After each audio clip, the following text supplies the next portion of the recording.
टिमुर तो काँडे काँडा छ रेटेपी छैन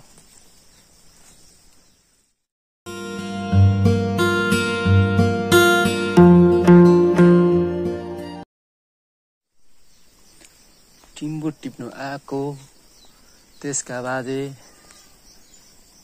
टिम्बुर टिप्नु नसकिने रहेछ टिम्बुर टिपेर लै टिम्बुर टिपेर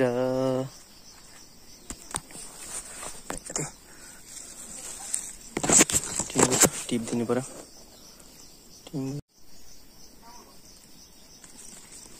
टिम्बुर टिपो गाइजहरु यस्तै टिप्नुपर्छ हुन्छ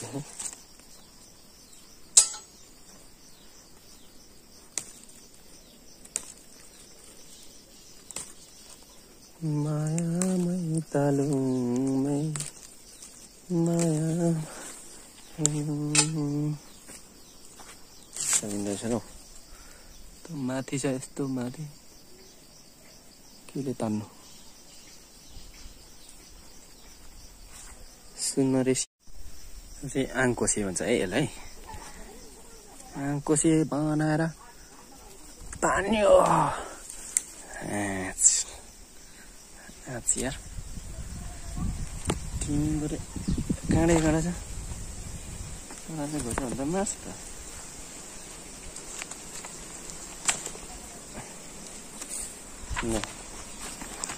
चाहिँ टिम्बुर गाइजहरु यस्तो हुन्छ टिम्बुर भनेको चाहिँ यही हो यो चाइनिजहरुले अत्याधिक युज गर्छन् सिचुएन भन्छ यसलाई इंग्लिशमा सिचुएन पनि भन्छ खासमा यसको इंग्लिश नाम छैन चाइनिजबाटै भन्छ यसलाई सिचुएन भन्ने एउटा प्रान्त छ चाइनाको त्यो यो टिम्बुर छ भन्दा बढी उनीहरुले युज गर्छ यो चाहिँ यसले चाहिँ अलिकति गरम बनाउने हुनाले चिसो ठाउँमा चाहिँ धेरै युज गर्छन् यो खान्छन् होटलहरुमा यो काठमाडौँमा चाहिँ धेरै महँगो पर्छ हाम्रो यहाँनेरि चाहिँ खोलामा लगेर चाहिँ माछा मार्ने काम गर्छन् केटकेटीहरुले यहाँका जनताहरुले यो प्राय खाँदैनन् गाउँमा चाहिँ बिस लाउने हो यो टिपेर टक्कसँगले एकजना मान्छे देखाउने मान्छे चाहिने छ काँडाले घोच्यो भने मार्छ घोच्ने छ नि त काँडाले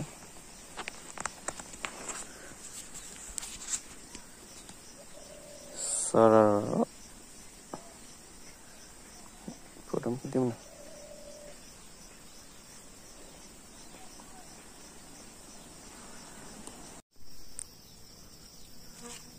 टिमुर तो काँडे काँडा छ त्यो काँडा फलेको छ टिम्बुरको बोट हाम्रो भाषामा चाहिँ हनमपासी भन्छ यसलाई बोके टिम्बुर पनि भन्छ नेपालीमा बोके टिम्बुर यत्रो टिभी छ सेट रेटेपी छैन अप्ठ्यारो छ अप्ठ्यारो ठाउँमा हुन्छ के गर्ने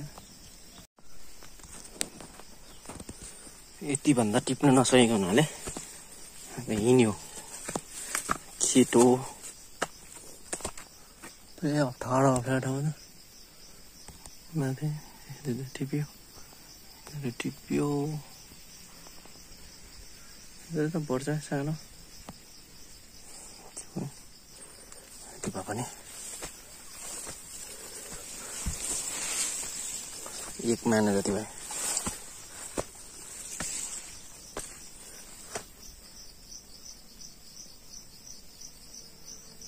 यो लाठी करम ओदाल भएछ ओदालको बट्टी यहाँ हाम्रो ठुलो अमलाको रुख थियो पहिले छैन रहेछ यहाँनिर सिरिसको रुख राभो हात्तीबार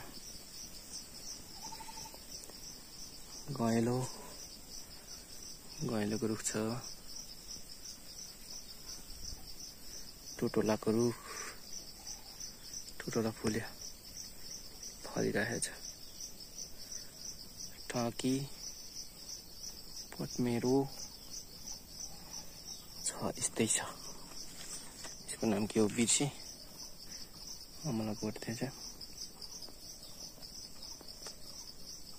सर यो नास्पातीको बोट सिद्धिसकेको सिद्धेर पनि के भइसकेछ खरी भन्छ यो बोटलाई खरी छरेर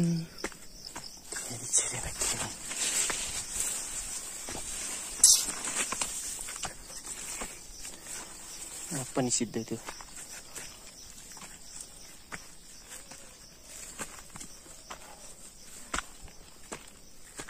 कोदो यति रोपिसक्यो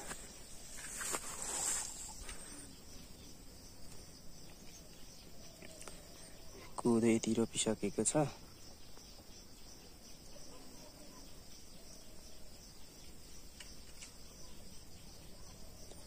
अब यो सकेपछि यता आउँदो कोदो रोप्नु बाँकी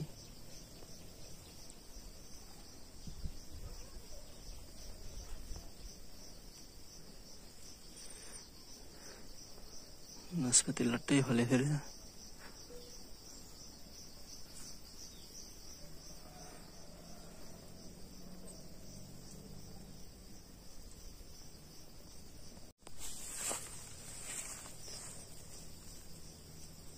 कोदो रोपिसक्यो को छैन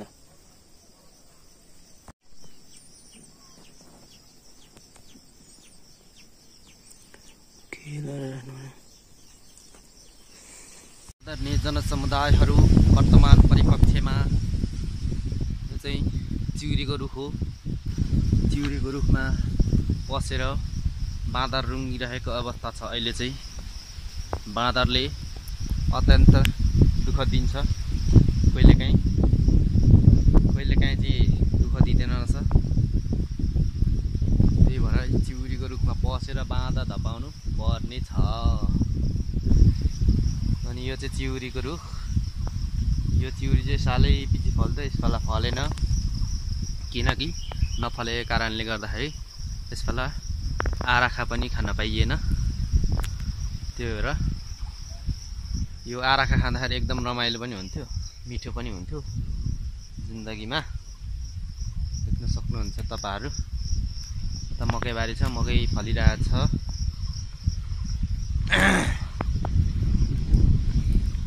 चिउरीको रुख यो चाहिँ बिरुवा चिउरी हो यस्तो तरिकाले बस्नुपर्छ तरिका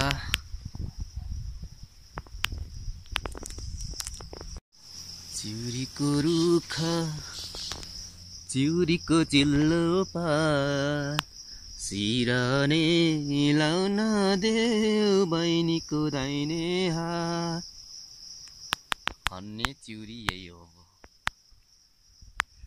चिउरी चिल्लो पात सिरने लाउन देऊ बहिनीको दाहिने हात सबै हरियाली छ गाउँघर छ त्यसका बाजे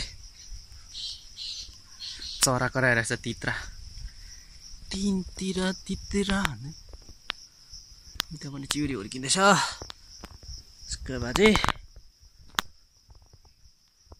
आँप कति खानु आँप खाँदा खाँदा पेट दुखिसक्यो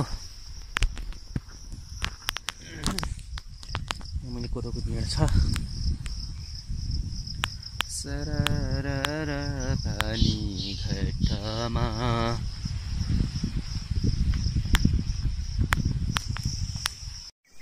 खोर्सानी टिप्नु गाह्रो छ आदरणीय जनसमुदायहरू यो चाहिँ अब काठमाडौँ लानुलाई यो खोर्सानी टिप्दैछु यत्रो चुप्पा हालेछ फाइनली अब यो खोर्सानी टिपिसक्यो। यो चाहिँ 3 बोटको खोर्सानी।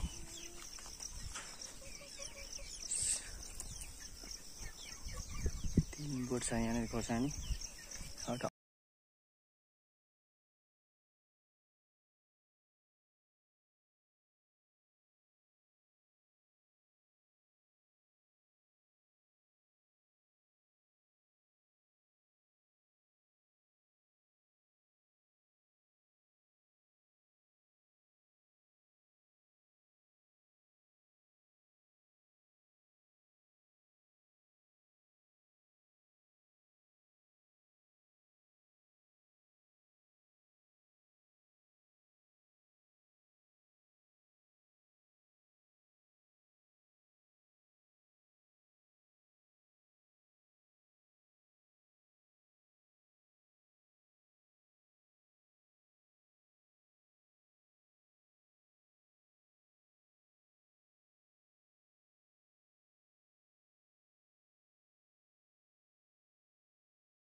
खास गाउँमा यस्तो सुन्दर चिजहरू छन् र त रमाइलो लाग्छ गाउँ।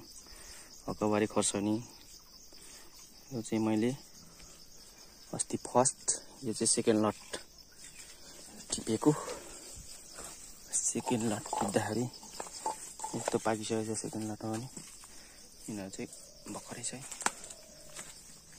यो भर्खरै छ।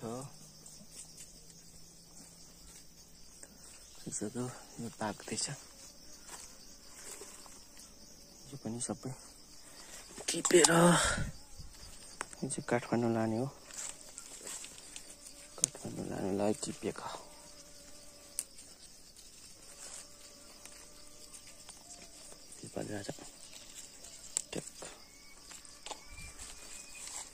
खोर्सानी पानी परेर धेरै खोर्सानी पुगिसकेछ।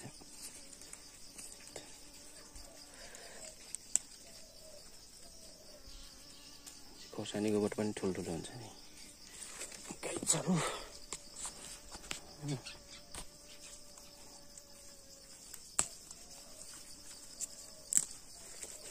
यो छिप्पेको टिप्नु परिहाल्यो। अब यहाँ घरकाहरूले भ्याउँदैनन् कोदो रोप्दाखेरि कम्ती पनि यो 14-15 दिनमा टिप्ने बाटो बढाउनु मिलोस्।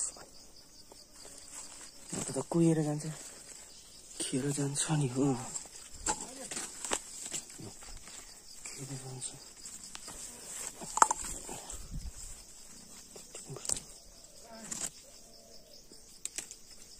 ला बाँच्यो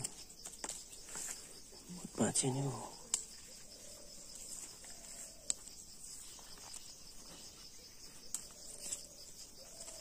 खोर्सानी दुईटा हातले टिप्नु भने एउटा हातले टिपेपछि त बोट बाँचेको नि।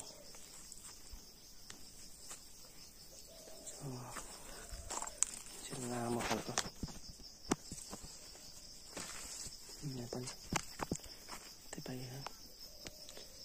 केडालुको बोट। यो जहाजी केराको बोट मरिसकेको छ।